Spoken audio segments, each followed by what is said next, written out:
Skill 5. Demonstrate the landmark location, site and equipment preparation and placement of an intravascular access in the external jugular vein. Detail the specific limitations, contraindications and concerns when selecting this site. Detail any tips of the trade which may make the procedure safer and easier. So depending on the physiology of the patient, the external jugular vein may not be prominent and may not be able to be isolated and therefore delay treatment. As stated in operative anatomy, the right external jugular vein is usually larger than the left, with its position aligning with the superior vena cava and thus the right atrium. And as per QAS Clinical Practice Manual, external jugular vein cannulation involves the insertion of a catheter into the external jugular vein to enable the administration of medications and/or fluids. It is an invasive procedure with more potential complications than peripheral IV access sites.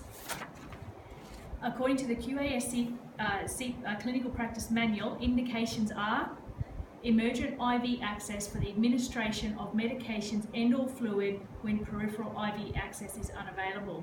The contraindications, agitated and uncooperative patients, where burns, infection or localized cellulitis complicate the access site.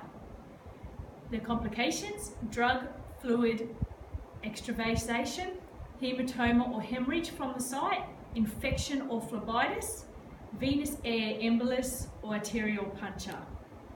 Now the equipment, I have my my sizes of cannulas ready.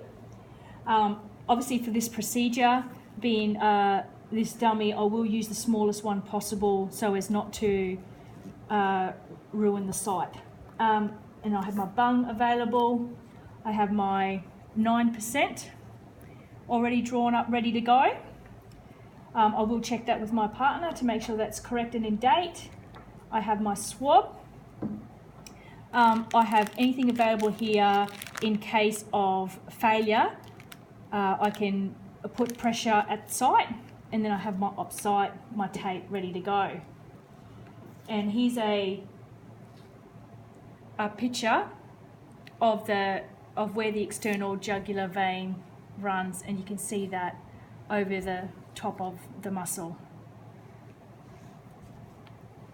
So the external jugular vein begins at the mandible and runs obliquely across and superficial to the sternocleidomastoid.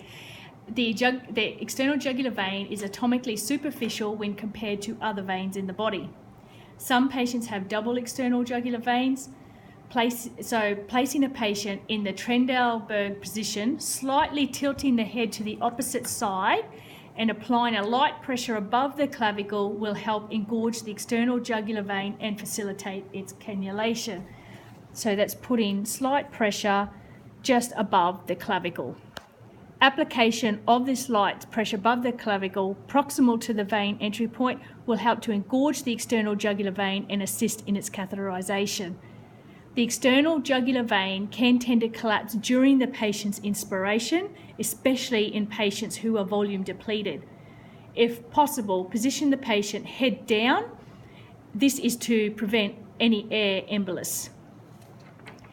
And if no risk of C-spine injury, turn the head 45 to 60 degrees to one side, which is the Trendelenburg position. Locate the jugular vein running over the posterior border of the sternocleidomastoid muscle. So just for the sake of this purpose, this is not specific for this type of cannulation, so I have placed a tube under here specifically to cannulate.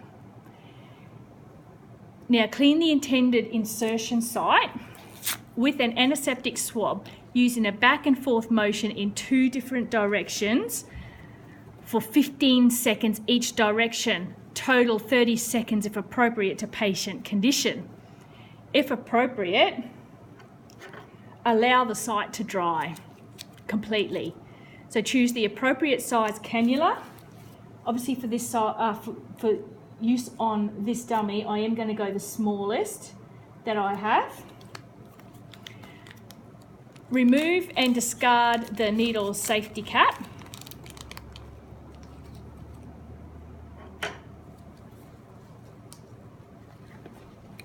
So we will remove the safety cap.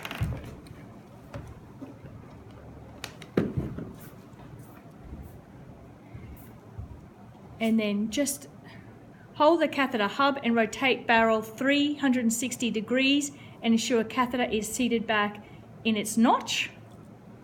Stabilize vein. So we want to put pressure just above the clavicle, the top edge of the clavicle, to promote venous filling.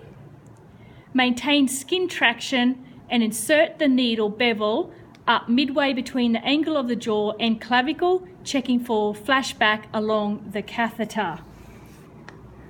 So pressure and insert. On flashback, lower catheter and slightly advance entire unit. Lowering catheter will help to prevent puncture to the posterior wall of the vein.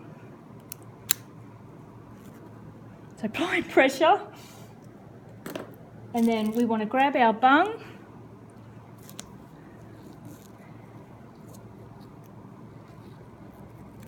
and I've just disposed the needle into the sharps container.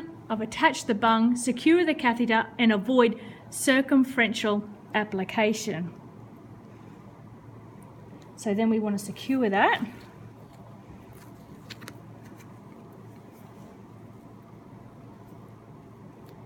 Whoops. So secure.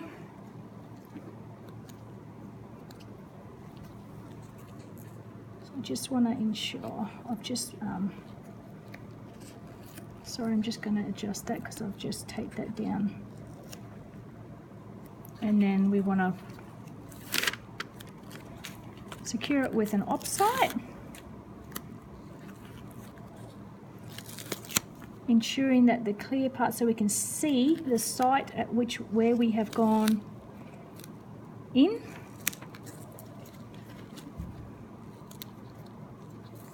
So we peel that off, attach that, flush the catheter with your 9% sodium chloride. So what we want to do is then give it a flush. I'm just going to pretend to flush this one as we don't have the correct mannequin for this. And ensure good patency, and continue to always check the catheter for extravasation. And during this procedure, you want to always make sure that you have your PPE on, so your gloves, your goggles, and this is not only to protect you, but the patient also.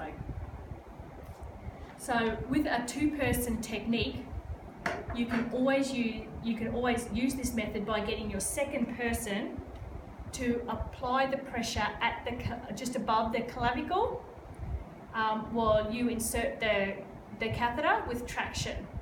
So above the site. So and then what you can also so your second person can apply pressure just above the clavicle, and then you can apply pressure just lateral to where you're going in to allow good insertion. This procedure is extremely high for exposure to bodily fluids and blood. All precautions should be applied to minimise the risks to the clinician and a patient, as I have described. Now, any concerns and limitations to this procedure? Obviously, pain at the site. It's a sensitive area. If patient is somewhat conscious, patient may be nervous while doing the procedure. If patient alert, ensure no movement. Lack of anatomic landmarks also at this site due to neck size and shape, and patients unable to tolerate the Trendelenburg position.